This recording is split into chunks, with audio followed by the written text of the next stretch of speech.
কিছুতেই এগুলো থেকে আমি নিজে থেকে মানে নিজেকে বার করতে পারতাম না। কিছু মাস না প্রচন্ডভাবেই খারাপ ছিলাম। তবে এখন বিষয়টা আমি অন্যভাবে দেখি। মা কি সেরেছে? আর খুব খুব পজিটিভ থেকো। আর্যকে স্কুলে দিতে যাবো বলে রেডি হয়ে গেছি। আর্য বাবু মোটামুটি রেডি। এই যে এখনো সোয়েটার পরতে হবে, তাই তো? সোয়েটার পর না বাবু বলতে আর্য বাবু কোনো সময় সোয়েটার পরতে চায় না। তো আর্য বাবু এমনি রেডি হয়ে গেছে, চুল আঁচড়ানো, সোয়েটার পরা, এগুলো বাকি আছে, জুতো পরা। এখন ওই 8:40 হয়েছে। আমরা এখনো 10 মিনিট মতো হাতে আমাদের সময় আছে, 10-12 মিনিট, তারপরে আমরা বেরোবো। আর আজকের এখনো তো সকালবেলাটা তো শীতই লাগছে, ওয়েদারটা ঠান্ডা ঠান্ডাই লাগছে, যদি আমি এখনো জানলা ঠান্ডা কিছু খুলিনি। তো মোটামুটি যেটা দেখলাম যে ওয়েদারটা কেমন আজকে দেখে দাঁড়াও, হালকা রোদ উঠছে। তো আমি আর্যকে দিয়ে হাঁটবো, হেঁটে ফেরার প্ল্যান করবো। এই যে দেখো এখনো রোদ সেরকম নেই, তবে মিঠে করা রোদ বলতে পারো, ভালোই লাগছে ওয়েদারটা, হালকা একটা ঠান্ডা রয়েছে।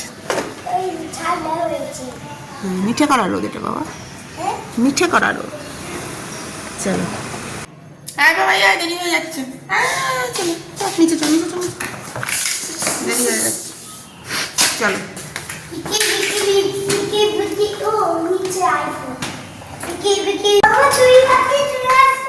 হ্যাঁ এই তো মামা যাচ্ছে। না একা তুমি এখনো যেতে পারবে না, আমার দিদি আছে। কি বাবা? হ্যাঁ পারমিতা দিদি। না পারমিতা দিদিকে এখন দেখতে পাইনি সকালবেলা। আর্যকে দিয়ে হাঁটাহাঁটি করে চলে এসেছি, আর এখন 5-7 মিনিট একটু জাস্ট বসবো। ভেবেছি এখনই ব্যায়ামটা করে নেবো, এই সকালবেলা না ফ্রেশ লাগে করতে, তো এখনই করে নিচ্ছি। আগামী 21 দিনে ভেবেছি নিজেকে অনেকখানি বদলে ফেলবো। জানি প্রথমটা একটু অসুবিধে হবে, তবে তার জন্যই এই নিয়মে নিজেকে বেঁধে ফেলেছি। আমি শুনেছি, জানি না বিষয়টা কতখানি সত্যি, 7 দিন পর পর একই কাজ করলে সেটা অভ্যেসে পরিণত হয়। এই যে এখন দিনগুলো আমি খুব বেশি নিয়মের মধ্যে রাখার চেষ্টা করছি, প্রথম প্রথম কিছুটা অসুবিধে হচ্ছে, মাঝে মাঝে মনে হচ্ছে ধুর আর ভালো লাগছে না, তবে জানি সেটা করলে চলবে না। অনেক শরীর চর্চা হয়ে গেল, সকাল থেকে হাঁটাহাঁটি, ব্যায়াম অনেক কিছু করে নিয়েছি। এবার ঘরের কাজ কিছু করতে হবে, কারণ চতুর্দিক পুরো ছড়ানো রয়েছে, মানে কাল রাত্রিরও যেটুকু গুছোইনি, আর সকালবেলা থেকেও চতুর্দিকেই মানে ছড়ানো ছিটানো রয়েছে, তো সেগুলো একটু গুছোবো।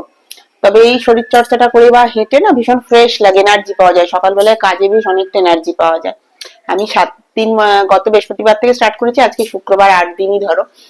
তো তাতে আমার কতটা কি শরীরের কি হয়েছে জানি না। আমার তো কোনো রোগা হওয়ার কিন্তু উদ্দেশ্য না, কারণ আমি আর্য হওয়ার পরে প্রচুর ওয়েট লস করেছি, তো আমি মানে ওয়েট গেইন করতেই চাইছি, আর তার জন্য আমি সারাদিন প্রচুর মানে ফ্যাট খাবারই খাই।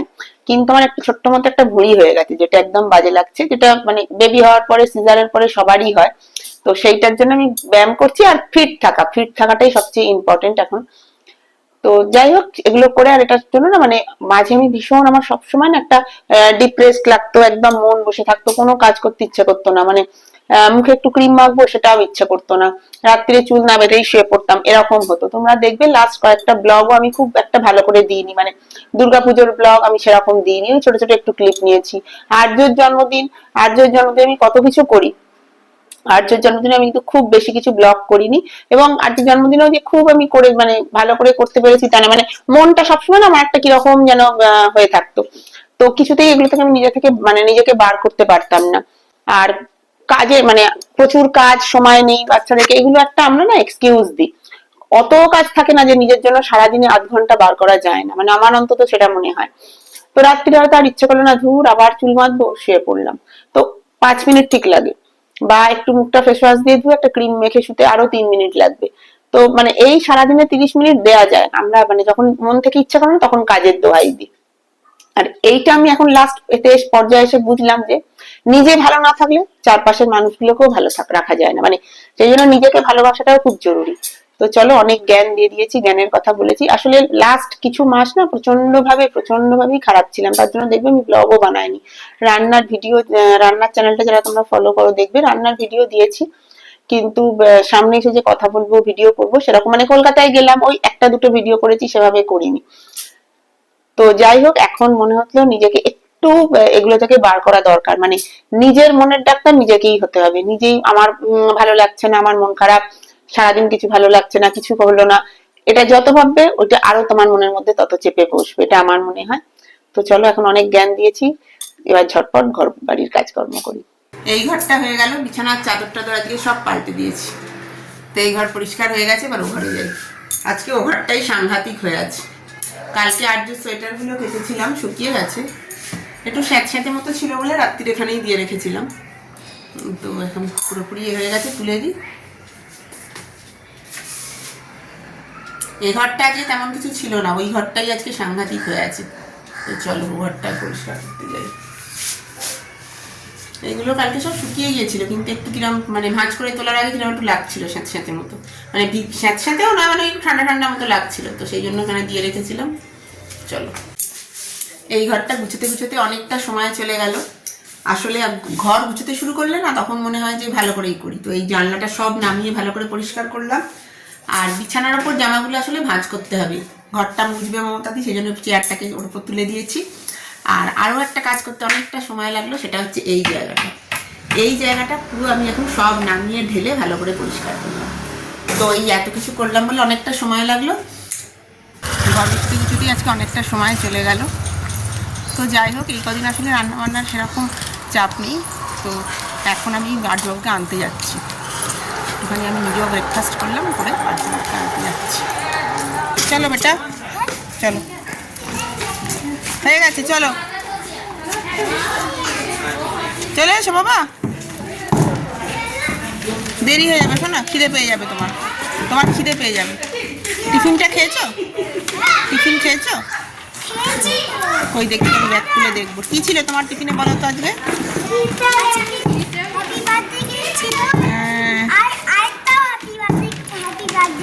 আর কিশমিশগুলো খাওনি? কিশমিশগুলো এ বাবা, কেন? আর্য চান হয়ে গেছে, ওই যে ওকে দেখতে পাচ্ছ, আর ওকে খাওয়াবো এখন। তবে আজকে না, আমি এখন একটা রান্না করিনি, মুসুর ডালের বড়া দিয়ে একটা তরকারি হয়, ওটা ভেবেছি করবো, আলু দিয়ে আর মুসুর ডালের বড়া দিয়ে, ওটা ইচ্ছা করছে। তো সকালে মুসুর ডাল ভিজিয়ে রেখেছিলাম, এখন বাটা হয়ে গেল, এবার এখন বড়া ভাজবো, বাকি রান্নাটা করবো। এই যে দাঁড়াও দেখাই, এই যে মুসুর ডাল বেটে রেখেছিলাম, আর এই বাটাটা না লঙ্কা ছাড়া মানে শুধু বেটেছি, কারণ আর্যকেও একটু বড়া, মানে ও জানি না খাবে কিনা, তো বড়া একটু ভাজা অবস্থায় দেবো একটা ভেবেছি। আর এই যে লঙ্কা ছাড়াই বেটেছি, একটুখানি নিজের জন্য সরিয়ে রেখেছি, এটা এখন একটুখানি রূপচর্চাও হয়ে যাবে। তো যখন করবো তোমাদের দেখাবো। আমরা যারা হাউসওয়াইফ আর বেশ কয়েকটা বছর সংসার করা হয়ে গেছে, 8-9 বছর, 10 বছর বা তার থেকে আর একটু বেশি, তারা কোথায় যেন নিজের ইচ্ছেগুলো আমরা হারিয়ে ফেলি। আর এই নিজের ইচ্ছেগুলোকে গুরুত্ব না দিতে দিতেই মনের মধ্যে একটা কষ্ট তৈরি হয়। নিজের এই ছোট্ট ছোট্ট ইচ্ছেগুলোকে গুরুত্ব দিতে শুরু করলেই দেখবে নিজে অনেকখানি ভালো থাকবে।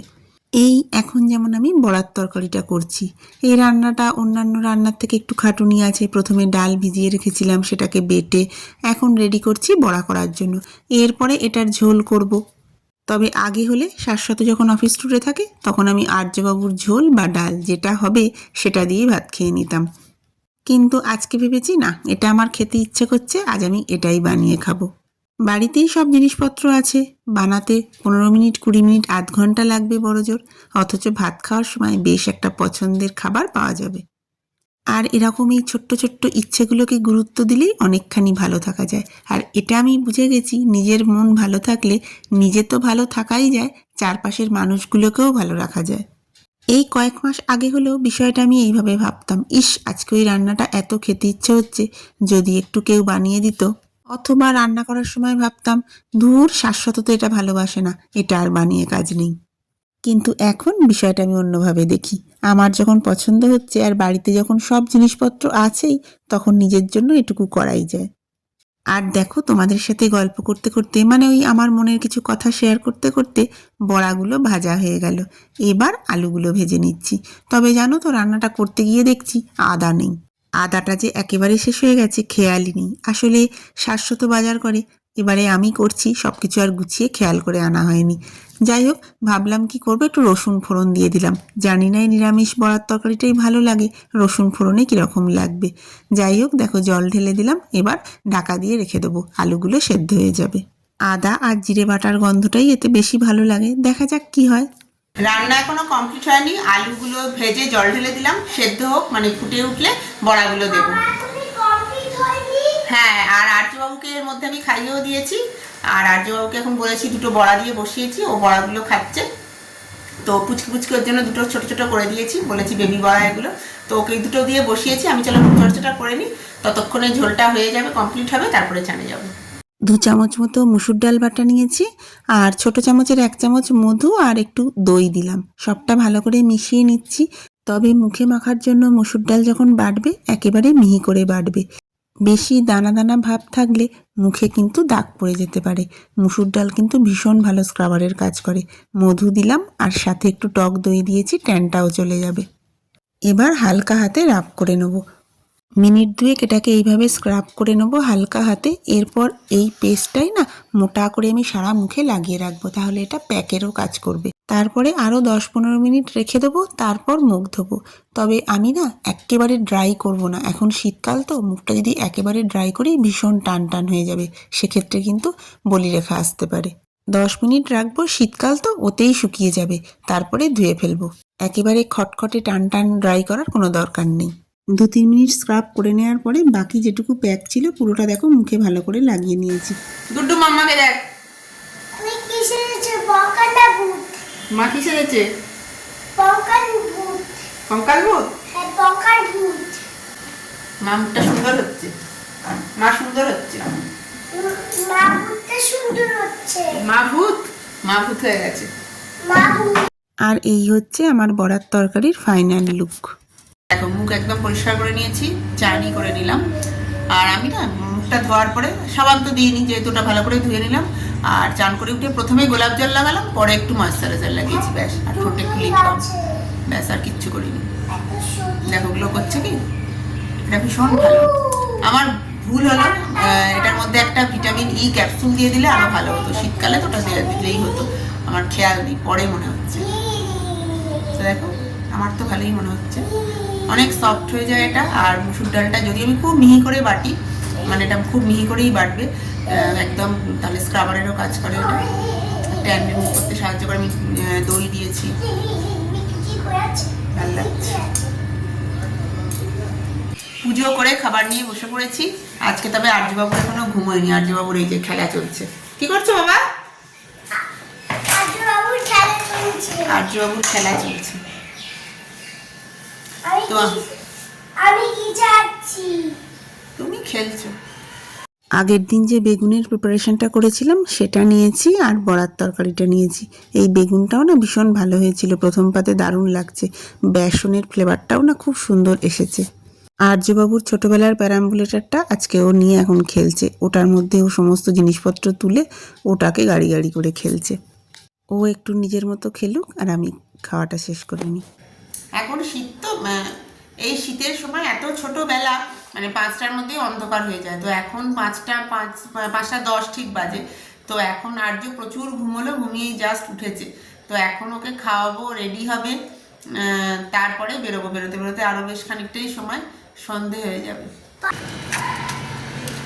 বেরোলাম একটু আর্যবাবুকে নিয়ে, দেখা যাক কত দূর কি যাওয়া যায়। দিদিরা কোথায় আছে একটু দেখি, তাই তো। বাড়ির সামনে যে পার্কটা রয়েছে ওখানে একটু গিয়েছিলাম। আর্য একটু খেললো, আর এই ফেরার সময় না এখন দাঁড়িয়েছি ফুচকা খাবার জন্য। হঠাৎ ফুচকার গাড়িটা দেখে মনে হলো একটু ফুচকা খাই, তো কটা ফুচকা খেয়ে আবার বাড়ির দিকে রওনা দিলাম। আমাদের ঘোরা হয়ে গেছে, এবার আমরা বাড়ি ফিরছি। আর রাস্তায় না একটুখানি ভালো পালং শাক দেখতে পেলাম, তো একটা পাউরুটি, আর পাউরুটিটা নেবই জানতাম, পাউরুটি আর একটু পালং শাক নিয়ে নিলাম। বাড়ি ঢুকেই আগে রান্নাঘরে এসেছি, ওই যে পাউরুটিটা এনেছি ওটা ভাবছি 2 পিস একটু সেঁকে খাবো, আর চা তো অবশ্যই খেতে হবে। তো চাটা বসিয়ে ফ্রেশ হতে যাব। এই সন্ধ্যের সময়টা চায়ের সাথে সাধারণত আমার মুড়ি খেতেই ভালো লাগে, সেটা একটু ভালো করে মুখরোচক করে মাখতে পারলে তো খুবই ভালো। তবে আজকে পাউরুটি যখন এনেছি মনে হচ্ছে ওটাই খাই, তো 2 পিস ওই জন্য সেঁকে নিচ্ছি, অল্প একটু বাটার দিয়ে খাবো। দেখো খিদে নেই বলে 2 পিস ভেবে আবার বসিয়ে দিলাম 4 পিস পাউরুটি। আর দাঁড়াও, দুধটা গরম হয়ে গেছে, চাটা করে নিই। তোমরা তো এতদিনে জেনেই গেছো সন্ধ্যের চা মানে দুধ, চিনি, চা পাতা দিয়ে একেবারে ফুটিয়ে ঘটঘটে একটা চা। আর দেখো আজকে একটু কায়দা করে ভিডিও করতে গেলাম বলেই মেঝেতে পড়ে গেল এতটা। বাটার লাগিয়ে নিয়েছি পাউরুটিগুলোতে, 4 পিস পাউরুটি আর চাটা নিয়ে নিয়েছি।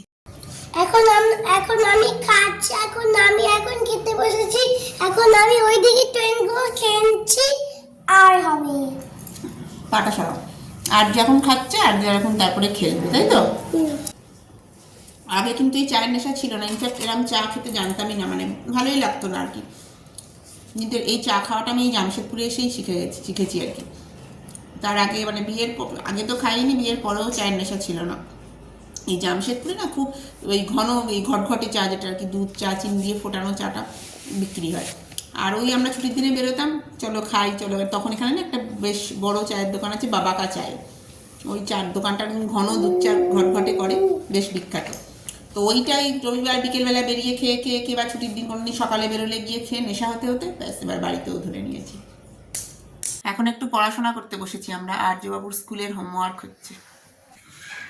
বাইরে যেন না যায়, হ্যাঁ, ধীরে ধীরে কর। বাড়ি যেন না যায়, দিদি কই। হ্যাঁ বাবা, বাস।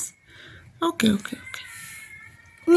হ্যাঁ, নিচের হোয়াইট জায়গাটা একটু করে দাও, রেডের বাইরে যেন না যায়। ঠিক আছে বাবা, সুন্দর হয়েছে, পাশেরটা করো। খাওয়া দাওয়া হয়ে গেছে, এখন আর্যকে একটু টিভি খুলে দিয়েছি, ও বসেছে। শোয়ার ব্যবস্থাই করবো, এবার শোবো। তবে তার আগে না এই পালং শাকগুলো একটু সদগতি করে নেবো। পালং শাকগুলো যদি ঠিক এইভাবেই ফ্রিজে তুলে দিই না, গোড়া থেকে ভেতর থেকে প্রচুর পালং শাকে তো খুব জল থাকে, তো ওই ওখানে একটু পচে পচে যায় গোড়াগুলো। তো ওইটা একটুখানি কেটে ফ্রেশ করে মানে একটু এটাকে ঠিকঠাক করবো, করে তারপরে রাখবো, শোবো। কালকে রান্না করবো, তবে আজকে এই পালং শাকটা এখন ঠিকঠাক করে তারপরে শুতে যাবো। তাহলে চলো আজকের এই ভিডিওটা এখানেই শেষ করে দিচ্ছি। আমার দিনলিপি তোমাদের কেমন লাগছে অবশ্যই জানিও। নিজে ভালো থেকো, সবাইকে ভালো রেখো, আর খুব খুব পজিটিভ থেকো।